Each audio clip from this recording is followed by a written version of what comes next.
एकदाची गोष्ट आहे. एका छोट्याशा गावात साक्षी नावाच्या एका सुंदर तरुणीचे आयुष्य चाललं होतं. साक्षीचे वय अवघं 27 वर्ष होतं आणि ती दिसायला अत्यंत देखणी आणि रुबाबदार होती. तिचा नवरा पार्थ हा एका कंपनीत नोकरीनिमित्त बाहेरगावी राहत होता. कंपनीचे नियम खूप कडक असल्यामुळे पार्थला सहसा हवी तेव्हा सुट्टी मिळायची नाही. त्यामुळे तो महिन्यातून एकदा घरी यायचा, तोही फक्त एक दिवस राहून.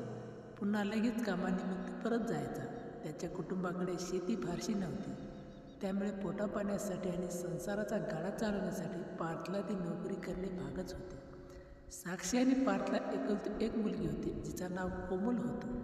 कोमल सध्या मामाच्या गावाला राहून इयत्ता 5वीत शिक्षण घेत होती.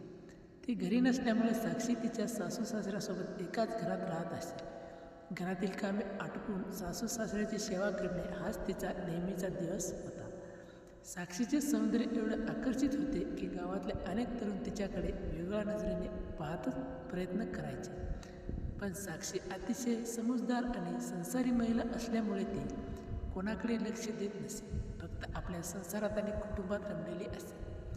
असाच एक दिवस उजाडला. साक्षीला तिच्या माहेरी जायचे होते, कारण दुसऱ्या दिवशी तिच्या माहेरच्या घरी एका मोठ्या लग्न कार्याचा कार्यक्रम होता. लग्न कार्यासाठी वेळेवर पोहोचणे अत्यंत गरजेचे होते. ठरल्याप्रमाणे साक्षी तयारी करून सकाळीच गावातील मुख्य बस स्थानकावर येऊन उभी राहिली.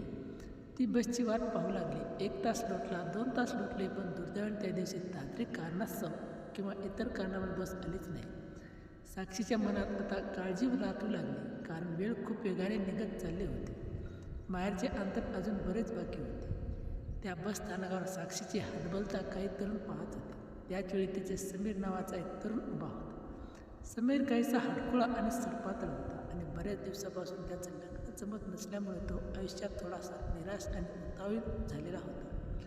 त्याने साक्षीला बसस्टँडवर अडकलेले आणि चिंतित असलेले पाहिले. तो क्षणाचाही विलंब न करता आपली मोटरसायकल घेऊन थेट साक्षीजवळ येऊन थांबला. त्याने अतिशय आदराने विचारले, "वहिनी, तुम्हाला कुठे जायचं आहे? बस तर आज दिसत नाही आहे. जर तुम्हाला योग्य वाटत असेल तर सांगा, मी तुम्हाला तुमच्या माहेरपर्यंत सोडतो." साक्षीला माहेरी पोहोचणे त्या क्षणी अत्यंत महत्त्वाचे होते. बसची कोणतीही खात्री नसताना समीर मदतीचा हात पुढे करत असल्यामुळे त्याच्याकडे दुसरा कोणताही पर्याय उरला नाही. तिने थोडा विचार केला आणि ती त्याच्या मोटरसायकलवर बसण्यास तयार झाली. समीरची गाडी चालू झाली. रस्त्याच्या दोन्ही बाजूला लांबपर्यंत हिरवीगार उसाची सुंदर शेती पसरलेली होती. आजूबाजूला फारशी लोकवस्ती नव्हती, फक्त नारळाची आणि इतर झाडाची सावली रस्त्यावर पडली होती. प्रवासादरम्यान समीर वारंवार गाडीचा वेग कमी करत होता. साक्षी दिसायला अतिशय भरदार आणि सुंदर होती, तर समीर अगदी हडकुळा होता. गाडीवर बसताना साक्षीचा स्पर्श वारंवार त्याला जाणवत होता, त्यामुळे त्याच्या मनात एक वेगळीच हुरूर आणि भावना दाटून येत होती. काही दूर गेल्यानंतर उन्हाळ्याचे दिवस असल्यामुळे दोघेही कडक उन्हाने घामाघाम झाले होते. समीरने गाडी रस्त्याच्या बाजूला एका मोठ्या घनदाट झाडाच्या सावलीखाली थांबवली. तो म्हणाला, "वहिनी, ऊन खूप तीव्र आहे आणि सलग गाडी चालवून मला खूप कंटाळा आला आहे. आपण थोडा वेळ या सावलीत थांबूया." साक्षीने परिस्थिती गंभीरता आणि समीरचा थकवा लक्षात घेता आणि ती थोडा वेळ थांबायला तयार झाली. दोघे गाडीवर खाली उतरले. काही क्षणातच त्यांच्यात एक वेगळेच आकर्षण निर्माण झाले. उन्हाच्या तीव्रतेमुळे आणि एकमेकांच्या सानिध्यात असल्यामुळे त्याच्यातील ओढ अधिकच तीव्र होत गेली. न राहून दोघेजण बाजूच्या दाट उसाच्या शेतात शिरले. तिथे आजूबाजूला कोणी नसल्यामुळे एकांत मिळाला होता. त्या उसाच्या हिरव्यागार छताखाली दोघांनी एकमेकांच्या आणि सहवासाचा मनसोक्त आनंद घेतला. समीरसाठी हा क्षण जसे आयुष्यातील सर्वात मोठे भाग्यच होते, कारण त्याच्या मनातील स्तब्ध इच्छा आज पूर्ण होत होत्या. साक्षीच्या मोठ्या आणि आकर्षक शरीरात सहवास मिळाल्यामुळे समीर पूर्णपणे भारावून गेला होता. बराच वेळ एकमेकांच्या मिळत घालवल्यानंतर दोघेही शांत झाले. त्या क्षणी घडलेल्या त्या खास प्रसंगानंतर दोघांचा तो ताण हलका झाला.